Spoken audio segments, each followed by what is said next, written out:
How to remove section break in Word document. Hello everyone, welcome back to our channel and today we are back again with a new video. So without any delay, let's get into it. For that, firstly open the Word file where you want to remove all the section break. After that, simply go to Find and Replace. So you can simply go to Ribbon in the Home section, you can simply click on Replace and then you will be able to see this prompt on your screen. Once you see in the More section, simply go at the bottom. In the special drop-down menu, you need to find the option of section break and select it. Once you do, in the Replace section, simply don't write anything and click on Replace All.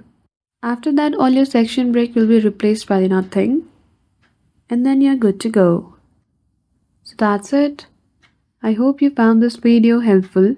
If you did, don't forget to give it a thumbs up and subscribe to our channel for such tutorial. Thank you for watching till the end.